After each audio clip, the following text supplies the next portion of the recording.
the Qur'an is the backbone of Islam.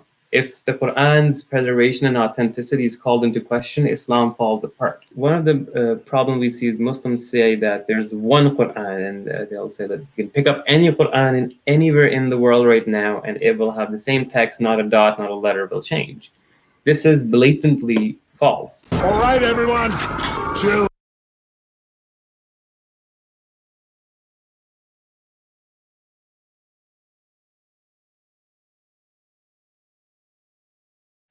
You actually can't just simply read the Qur'an. You have to read it according to a famous Arabic reciter. And there are four common ones: the Qur'an according to Imam Hafs, according to Imam Warsh, Imam Kalun, and Imam al-Duri. And so I've got two of them here. This is the Qur'an according to Imam Warsh, and this is the standard one you would get in Australia according to Imam Hafs. Now, there are differences between them, but you can actually get Qur'ans which have the differences between the 10 major versions all listed in the margin, and there's thousands of them, right? Thousands of differences. Between these two Qur'ans, there's 1,354 differences between those two. Again, I'm not trying to say it's corrupted, but I'm just saying there are these small differences there. Muslim leaders claim that there's only one Qur'an and that there are no variants. It's perfectly preserved. But there's no evidence for this. I think that the Qur'an has been well preserved, but the claim Muslim leaders make are simply false. First of all, I'll be suggesting that the Quranic text has not changed, at least since within 2 years of the death of the Prophet Muhammad, peace be upon him, and that this can be known through objective fact, and that one would really have to go out on a bit of a limb to deny this with any rationality intact. And if you can kind of understand that, then you'll understand one of the points that we're going to talk about when I differentiate between supposed variants of the Qur'an and multiple readings of the Qur'an. So the first point is that the Qur'an acknowledges a lot of the problems that people mention now, supposed problems that indicate some, convenience, so to speak, to the revelation. So the Qur'an says, yes, it has been revealed periodically. Yes, it doesn't have any contradictions. It also goes on to say that you may ask questions about the Qur'an, you may doubt it, but come up with a reason for why you doubt it. Okay, so we don't open to the first page and it says, look, this is from God. We're not going to tell you why, but just take it on face value. The Qur'an says this is a book from God containing within it information about every matter. And if you disbelieve that, well, then find a contradiction. And if you disbelieve that, well, then think about the reality of how it was revealed over a 23-year period and what happened in that time. And if you still disbelieve that, well, then look at objective evidence. And if you still disbelieve it, well, then have a good reason for it. The general majority opinion, as far as Orthodox Islam is concerned, is that the Qur'an was revealed in the 7 prominent Arab dialects that existed at the time of the Prophet Muhammad. And the reason why it was revealed in this way was to conform with the challenge that exists in the Qur'an to bring something like it, to bring an Arabic Qur'an like it. Now, obviously, if I say, well, bring an English book like X, and I say, but I want you to be speaking in, Australian English and using standard Australian/British spelling and so on, and then give that to someone from the US, well, they're going to be immediately at a disadvantage. Okay, they're going to have to review a particular type of English, they're going to have to review a particular type of spelling that's alien to them. This is the reason why the Qur'an was revealed in this way. What about the variants? And again, Samuel reported some of them. Well, I would contend, as I said at the start, that there are no Quranic variants. Absolutely none. There's no objective evidence that there's a variant of the Qur'an. I would like to propose that a variant of a text is a text which is different in content, whether it be written and read, ideally. It's different in its detail and form, and it also generates a distinct meaning. That's what I'll call a variant. Okay? And I'll say that a multiple reading is a reading of a text which may be vocally different to another, but has no bearing upon content, detail and form, and doesn't generate a distinct meaning. So yes, we have 10 different ways of reading the Qur'an, all which are traced back certainly to the Prophet ﷺ, But the interesting thing about them, and indeed Orientalist scholars have touched on this, is that each recitation method has the same skeleton orthography, so the same written text in the skeleton form, and I'll explain what I mean by that in a little bit. And also, each recitation method gives no difference in meaning. Here's a couple of examples, the differences in two recitation methods according to Imam Hafs and Imam Warsh. I want you to be able to appreciate, for those that can't actually read Arabic, that the words look similar. You know, the orthography looks similar. Okay? And the reason for that is that they come from the same skeleton text. They conform to the same skeleton text rules. Sometimes statements get repeated and ultimately people just start to believe them. So some very common ones from Gurdar Puan is that 20% of the Qur'an cannot be understood, it makes no sense, that the Sana'a manuscripts have been photographed and they show significant differences and variants, and Muslims will have to accept that the Qur'an has changed, that's it. And also the Qur'an is a cocktail of text that was collected well after the death of Muhammad. He's been saying these things since the 70s and never presented an example. You know, just because you say things doesn't make them true.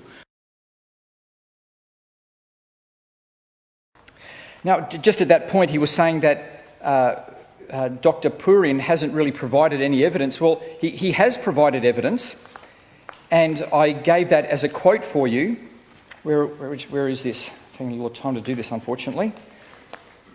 At point K, I won't read all of it out, but it's about they've actually found manuscripts that follow the order of the surahs of Abdullah ibn Matrood. So there is evidence there, and also his wife has also done this work.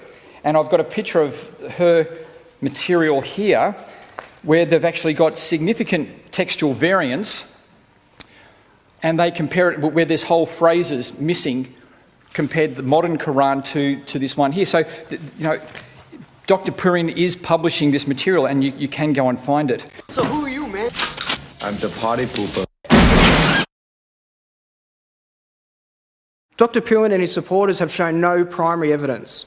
Anyone can copy and paste in a modern Word document and say, oh, look, this is true. Okay, no worries, give me primary evidence. I mean, if we go to a doctor and the doctor says to you, you've got cancer, are you just going to accept it? Surely you'd want to see an X-ray or some kind of diagnostic rationale or whatever. Maybe you'll believe it immediately, all right? But what about when the chemo starts? Surely you're going to want some reason, right, as to why it's all happening. You know, we can't just take things because people claim that they're true. Give the primary evidence. Now, I'll be extra generous here to Samuel and quote the one scholar who has given an attempt at primary evidence showing a variant of the Qur'an. Her name is Alba Fideli, and she's actually her paper is actually included in one of the books edited by Dr. Puan, and it's on Fogg's palimpsest, which is picture of this here. As you can see, very similar to the Sana'a manuscript that I put up at the start. Now, the idea here is that this manuscript conforms to a reading of Ibn Matrood.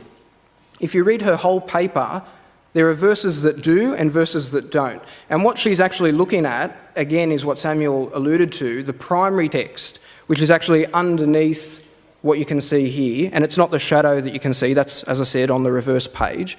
And she's attempted to conclude that it conforms to a heterodox reading, single page manuscript. It's the only evidence that's been put forward. Now, the interesting thing is, even in her analysis, she conceded that she could not demonstrate that even a single verse reading difference was actually correlated here. She also conceded that reading a primary text underneath a secondary text with UV light is very, very difficult, and she couldn't even be certain that the primary text that had been washed off and then written over was actually part of the Qur'an. This is the only academic article that has ever been put forward about a variant in the Qur'an, and even the author herself agrees that it's entirely speculative and comes with a presupposition. Now, on the converse, I've quoted basic facts about the Christian scriptures, and as I said, these are ones that I assume all of you would agree with, that your own Bibles would have written in them right now if you look at them. This is the reality of the question that we have to look at.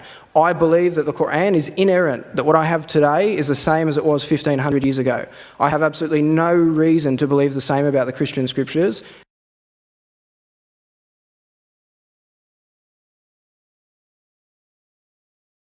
The results for me as a scholar is 7th century. That means one of the earliest witnesses we have from the beginning of Islam. You said that Purin's put forward no evidence. Well, I've actually held up these which come from articles that him and his wife have done. They're in German, so you've got to track them down, but there are things being published in that regard. What are you going to do? Reload. And very quickly, I'll repeat again what I said about Dr. Purin. I said primary evidence, not an article that's been written with then Arabic done in Microsoft Word and obviously the rationale in German. Primary evidence, an actual manuscript. I quoted the only manuscript. Now, I mean, I've done Samuel a favour, I think, there, but primary evidence is what I'm talking about. Now, we have copious amounts of primary evidence with regards to the errancy of the Christian scriptures, none with regards to the Qur'an, if you're willing to explain it in the way that I have. Now, if you're not, well, then you need to present that argument in at least, I think, a somewhat objective and academic way. Thank you very much. In terms of the Qur'an, it's very simple. As I said, the only objective that Samuel would have needed to fulfill tonight to prove me wrong is to give a single example of primary evidence, a manuscript of the Qur'an, a single page that is different from what we have today. He failed in doing that.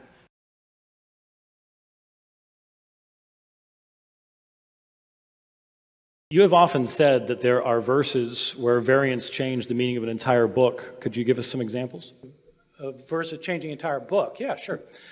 I think that, I actually do think that if Hebrews 2:9 said that Jesus died apart from God, that there is no place in Hebrews then where Jesus is said to have died by the grace of God. And that the meaning now, I think, for Hebrews means that Jesus died like a full flesh and blood human being without any divine comfort or support.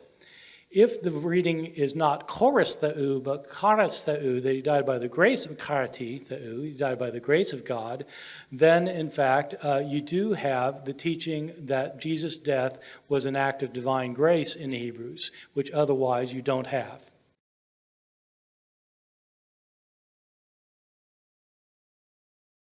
This is what happens. Allah describes it to us in the Holy Quran.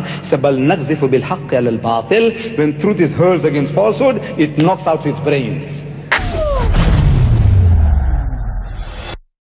Cowabunga. قل لئن اجتمعت الإنس والجن على أن يأتوا بمثل هذا القرآن لا يأتون بمثله ولو كان بعضهم لبعض ظهيرا